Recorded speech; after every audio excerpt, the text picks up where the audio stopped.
നമസ്കാരം. സംസ്ഥാനത്ത് അതിശക്തമായ മഴ തുടരുന്ന സാഹചര്യത്തിൽ 3 ജില്ലകളിലെ വിദ്യാഭ്യാസ സ്ഥാപനങ്ങൾക്ക് ഇന്ന് അവധി പ്രഖ്യാപിച്ചു. എറണാകുളം, പത്തനംതിട്ട, കോട്ടയം ജില്ലകളിലെ വിദ്യാഭ്യാസ സ്ഥാപനങ്ങൾക്കാണ് അവധി നൽകിയിട്ടുള്ളത്. അതേസമയം സംസ്ഥാനത്ത് അടുത്ത 5 ദിവസം ശക്തമായ മഴയ്ക്ക് സാധ്യതയെന്ന് കാലാവസ്ഥാ കേന്ദ്രത്തിന്റെ മുന്നറിയിപ്പ് വന്നിട്ടുണ്ട്. വെള്ളി, ശനി ദിവസങ്ങളിൽ മഴ അതിശക്തമാകുമെന്നും മുന്നറിയിപ്പുണ്ട്. ശക്തമായ കാറ്റ് വീശാൻ സാധ്യതയുണ്ട്.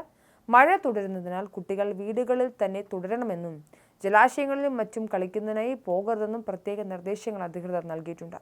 ശക്തമായ കാറ്റും മഴയും കണക്കിലെടുത്ത് എറണാകുളം ജില്ലയിൽ ഓറഞ്ച് അലർട്ട് പ്രഖ്യാപിച്ച സാഹചര്യത്തിൽ പ്രൊഫഷണൽ കോളേജുകൾ ഉൾപ്പെടെ എല്ലാ വിദ്യാഭ്യാസ സ്ഥാപനങ്ങൾക്കും ശനിയാഴ്ച അവധി പ്രഖ്യാപിച്ചിട്ടുണ്ട്. അംഗനവാടികൾക്കും ട്യൂഷൻ സെന്ററുകൾക്കും അവധി ബാധകമാണ്.